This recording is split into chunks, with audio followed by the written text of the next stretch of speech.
So today's video is going to be a video on caffeine and caffeine intake, how you should be using it, when you shouldn't be using it, and how to best use it. So these are all tools and scientific surveys on it, I guess, or benefits and negatives overviewed. I took this from a lot of this from the Andrew Huberman podcast on caffeine. If you wanted to get a 2-hour, 30-minute podcast, great in-depth analysis of all of it. This is a summary of it. It's going to be much shorter this video than that, so that's what this is. If I'm quickly going to outline some of its benefits, for basically this whole video I'll be talking about 1 to 3 milligrams of caffeine per kilogram of body weight. It's important to know how much caffeine you're ingesting so you don't ingest too much. That 1 to 3 milligrams is going to be the healthy range per kilogram of body weight for everyone. If you want to get just quick notes of everything, take it 90 to 120 minutes after waking your caffeine. Caffeine, take about 12 hours before you go to bed. Do an every other day cycle would be probably most beneficial and most manageable for everyone. Caffeine increases dopamine, has a neuroprotective effect, so it protects against Alzheimer's. Reinforces exercise. So if you really don't if you do not enjoy exercise and you're going to the gym and you're not building the habit of it and you want to build that habit of, what you can do is before the exercise, before the gym, take 3 milligrams per kilogram of body weight, and it is shown that you'll be more likely to go again because it will make the gym more enjoyable and after more enjoyable. Caffeine is both a psychostimulant and is also a reinforcer. So psychostimulant makes you energized, and reinforcer just makes what it is, whatever you've done, more enjoyable. Whatever it is, more enjoyable. So like in drinks, when they put it, it makes that drink more enjoyable. In foods, it makes that food more enjoyable. It makes the container that food came in more enjoyable, and it makes the brand even more enjoyable. Same with animals as well. That's what caffeine does, as long as the psychostimulant effect. It also is a very good reinforcer, so you could use that for something like exercise. Reinforces exercise. You might feel a lull after usage, an afternoon crash that happens, especially if you don't do that 90 to 120 minutes after waking. So if you have it before 90 minutes, I'm not talking 89 minutes, I'm talking like 5 minutes after waking, like a lot of people have, you're going to feel that afternoon crash. You can also feel, if you're doing a lot of it, like you're listening to like really intense music, you're having really intense exercise, and you're drinking a lot of coffee or caffeine beforehand, that's going to give you a really high dopamine peak, but you will have a lull after that. The best thing to do is not try, I'm going to boost my lull again with more coffee. It's just accept it and you'll be brought to a baseline. But if you're to drink coffee again, you'd lower your baseline. That's something else, but be careful with coffee. Just, it will make you feel maybe a little bit not as energized or less dopamine. Go below your baseline if you've done that high peak, but that's okay and that's normal. That's human. You shouldn't be worried about it. You're not becoming depressed. You're just lulling after a high dopamine output. Caffeine usage has an inverse association between caffeine and depressive symptoms. So that's where people who drink coffee are less likely to be depressed.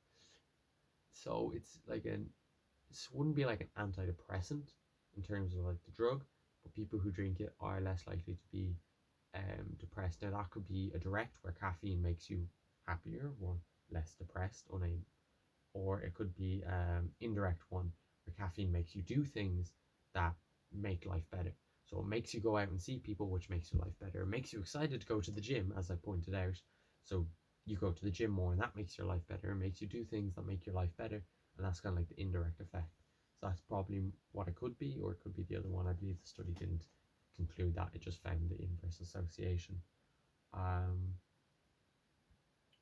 And that is assuming you don't cause anxiety. Like if you had, say, 1 to 3 milligrams, but you actually had 6 times milligrams, so that's, for me, that's about like 432 milligrams of caffeine. Like if I were to have that much, I'd start being anxious, sweating, higher heart rate,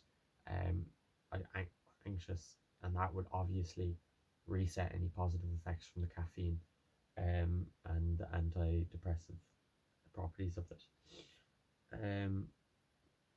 All this is also for people who are accustomed to caffeine. If you're not accustomed to caffeine, that 1 to 3 milligrams, start on the lower end of it. Because if you don't start on the lower end of it, you're probably going to be feeling that anxious symptoms, the sweating, the higher heart rate. All those things come when you're not accustomed to it.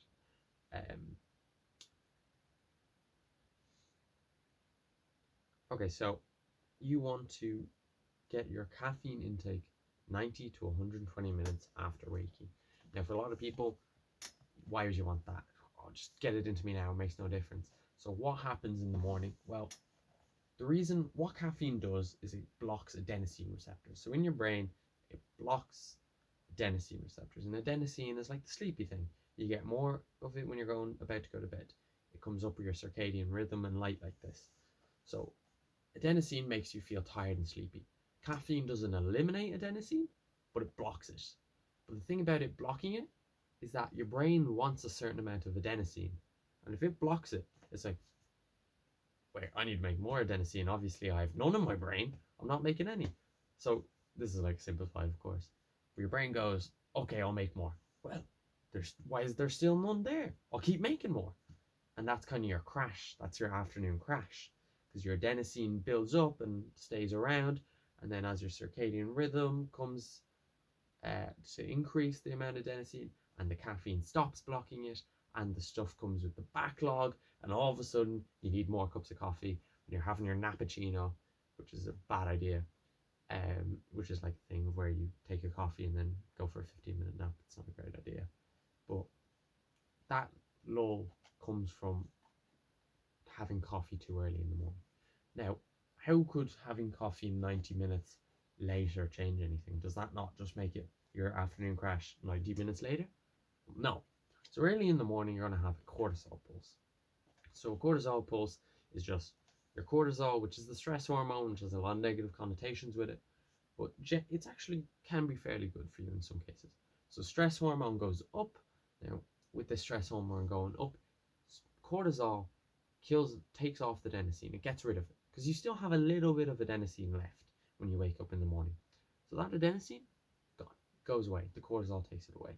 Now, not completely, obviously, there's probably still something around. Adenosine hiding in the corner. But cortisol does get rid of it. So you want to get like more cortisol early in the morning, not later in the evening. If you get cortisol late in the morning, it's like a sign of depressive symptoms, and it impacts your mood, your sleep, your immune system, hormone outputs. Like, you don't want it late in the afternoon. But early in the morning is very good. So that can be going out and getting sunlight into your eyes, which would increase that cortisol, rubbing off the adenosine. Getting some exercise in, that will also increase your cortisol.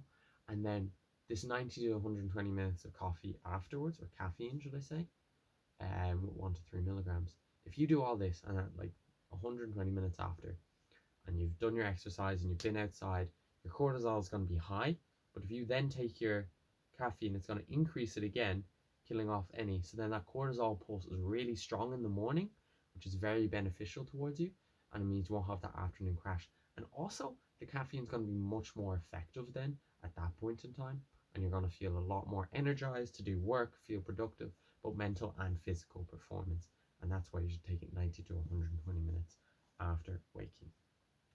If you find that really difficult, say right now you're 2 minutes up, you get out of bed, you fall down the stairs, you go down to your coffee machine, and you put your head under it and you turn the coffee maker on because you're not too tired to get a cup. Well, that's a severe case, obviously, but if you're like that, you can start out small. You start out by one morning taking 15 minutes. So 15 minutes in, you're probably like shaking without the coffee. You take it, and then the next morning you probably go half an hour. Maybe that's too much for you straight away. But say you go half hour, 45 minutes, 60 minutes, 75 minutes, 90 minutes. Oh, you're here. So it's only like a week. So like you can do that over a week, or 55 minutes, over 15 minutes each day, setting it back further. You could also do half your coffee in the morning and half your coffee straight away and half your coffee later. I don't really like this. I just set it back 15 minutes. Like, build that discipline up. Like, you can do it. It's harder to begin with, but like anything worth doing is hard. I love that quote. So this is for performance, to aid performance using caffeine. So if you're a regular user of caffeine, so regular is someone who's used it, if you think, oh, well, how would I know if I'm regular? Think about the past 2 weeks. Have you used it every day? Have you drank coffee? Have you drank tea? Have you had chocolate? They all have caffeine. Chocolate maybe less to a degree. I don't know the contents of caffeine in chocolate these days. But have you had caffeine every day for the past 2 weeks? Yes? You're a regular user. So if you're a regular user, like 90% of adults and half of children, so under the age of 18, um, if you were to abstain from coffee, or I keep saying coffee, caffeine. If I say coffee, I probably mean caffeine. Just my head's gone off here. 3 days prior, or to take on an empty stomach, uh, that would be in a way of improvement. So say this Friday I've got a test for back squats, my 3 rep max back squats. I want to go, say it's Tuesday, it's not Tuesday, but say it's Tuesday and I go, okay, well, I want to lift really heavy on Friday. So I wake up Tuesday morning and I don't have coffee. Now, if you drink coffee a lot, I don't, but if you do, I drink coffee as a tool to improve performance. If you drink coffee every day, this will be hard. So it goes Tuesday don't drink, Wednesday don't drink, Thursday don't drink, and Friday, before that, half an hour to 60 minutes before that lifting session, I'm going to drink that caffeine and I'm going to get good benefits out of it. You could also do this if you've like a really important test coming up. So say you've got a college exam that means a lot to you, or maybe you've got a business day that means a lot to you, or some business decisions that you want to make, or just an intense day at your job, or anything where you need to like mental performance or physical performance or anything. Abstaining it from 3 days and then also taking it on an empty stomach would be like potent. That would be highly beneficial, and that would give you a massive benefit. And if you weren't to do that and you were just take it all 3 days, yeah, you'd still have some benefit from using the caffeine, but not anywhere to a degree as the people who are staying from it for 3 days completely. When you're drinking caffeine, it's important to remember caffeine is a diuretic, which means you need to go to the bathroom more and you lose liquids and electrolytes. And when you're doing this, make sure you drink an equal amount of liquid, like water, as you do your coffee. This time I do mean coffee. So, or whatever your caffeine is. So if your caffeine is like a coffee and it's 240 ml, well then drink at least 240 ml of water to go with that. And you can have like get a pinch of salt and sprinkle that in, because you do lose sodium, which is an electrolyte, which is important. Salt isn't the devil. It is important. So when you get that back into you, very important. Have I started recording? I have. Very nervous there. So do all that for your...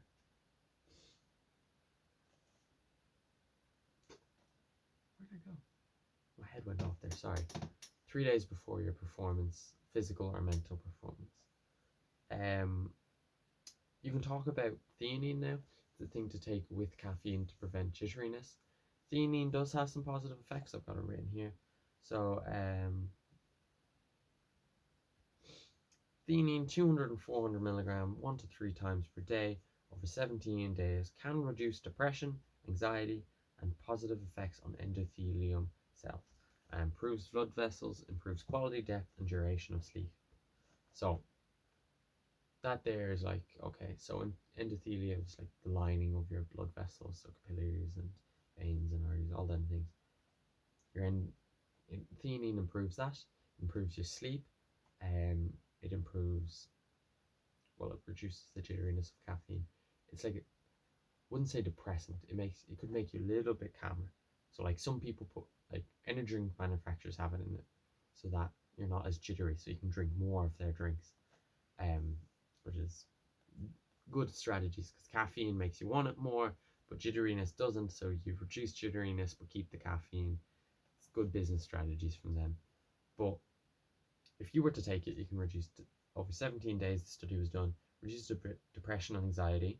It has positive effects on endothelium cells, improve blood vessels, improve quality, depth, and duration of sleep. Um, all that good. You can have it. You could time it in a way so that you have it half an hour before you drink um, your caffeine. Is that necessary? No, it's gonna stay around theanine. I think that'd be too much focus on like the small things. That'd be trying to eke out tiny percentages. I wouldn't worry about anything like that. So that could be something you'd like to supplement. I I don't I don't know about. That's all I know about it. I haven't taken it. I haven't taken any personal things about it. Before you do something, research it more. But we'll get back to caffeine now. So caffeine improves all that. Now, some negative things people associated with osteoporosis. That's kind of not. I wouldn't say debunked. It's not true. So it's no. It doesn't have a correlation. I don't like the word debunked at all. It doesn't have a correlation. Um, but caffeine does have an effect. They tested it with coffee, this study, but um, they then tested non-caffeinated and it didn't have the same effect. So caffeine include promotes like the binding globulin, as I believe they're called. Basically, it can promote this thing that prevents your testosterone from being used. It goes testosterone, and if you think about it, holds on to it and goes, "You're not going anywhere. I have you. Don't you dare build a muscle." Um, or do anything testosterone, or go into the genes and promote gene expression and make effort feel good. All the things that testosterone does, all the good things. It can increase that. Now, it is to a very minor degree, assuming it's in the 1 to 3 milligram per kilogram body weight. That's the amount of caffeine you're ingesting. It'll be to a very minor degree. And also, something to remember is that's in isolation. But if you were to take caffeine, you're very unlikely to sit on your chair and just sit there going, waiting for my testosterone to go down. Caffeine, you probably take it and you go, oh, I feel great. Can't wait to hit a hard bench press session, or can't wait to hit a hard leg session, or like go to the gym. And that's going to improve your testosterone. That's going to improve your hormone profile far more than this minor amount that reduces your levels of testosterone. It's important note to bring up, just in isolation, yes, this, but it will far outweigh the benefits. Taking caffeine will improve, assuming you go to the gym with it, it can improve your hormone profile all around.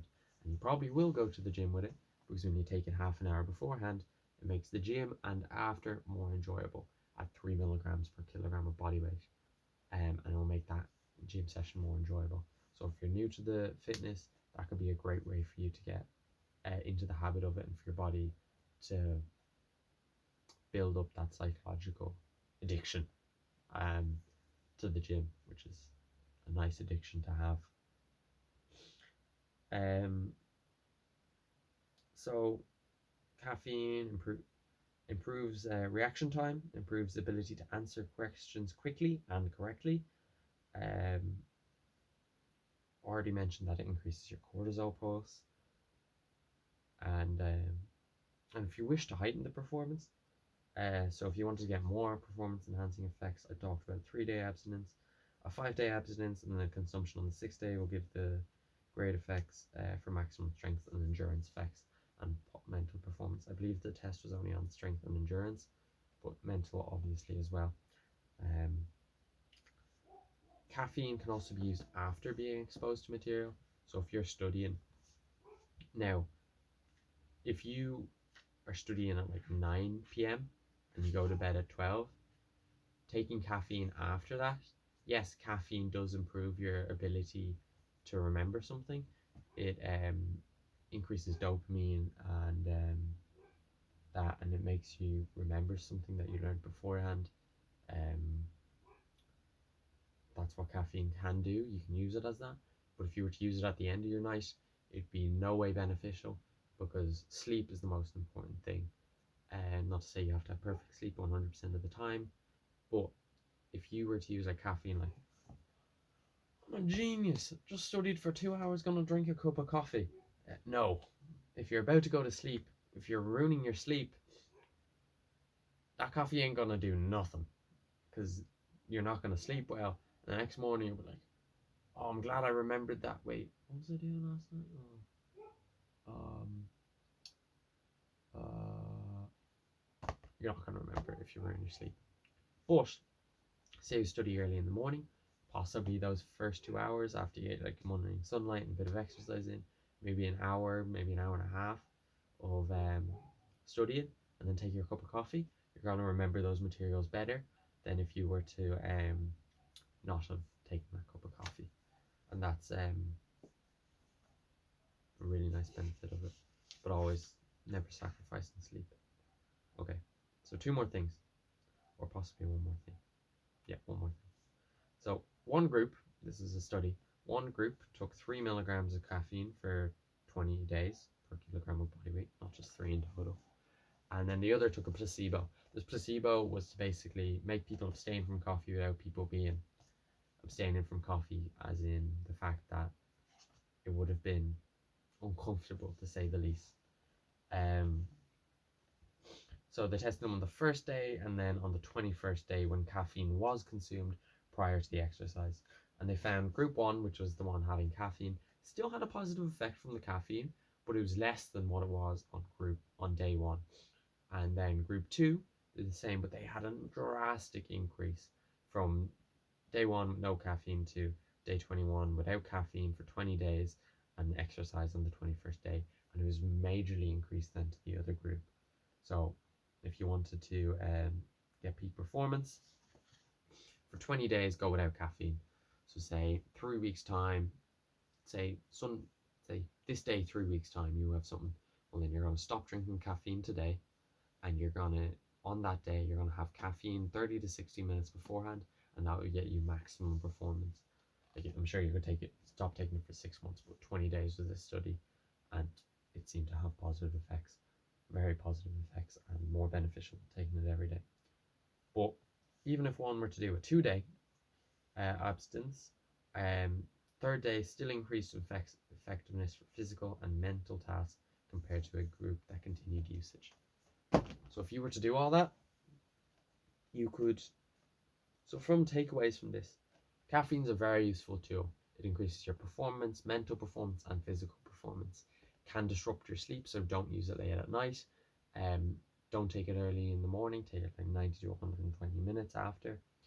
I'd recommend like a cycle on and off if you like to use caffeine regularly, because then you never become dependent on it. Cycle on and off, and you never become dependent on it. Now you may become like wanting a bit more, and you still might find 2 days harder than just one day, but it won't be like if someone has it like 4 times a day. Compared to them, you're not going to be addicted to caffeine and have it a crutch. And then caffeine can be very useful. Coming up to say something where you want the maximum physical or mental performance, take abstinence up until then, and then have coffee 30 to 60 minutes coffee or caffeine 30 to 60 minutes before that. Um, Increase your cortisol pulse in the morning to prevent that late afternoon crash from your caffeine. That's taking caffeine 19 to 120 minutes after waking. Try not to take caffeine 12 hours before you go to sleep. If you can't do 12, do 10. If you can't do 10, do 8. Keep it around 8 though. Everyone can do 8, I'd say at least. What's the best thing? Mind your sleep. It's the way of success. Keep up self improvement. Well done, guys.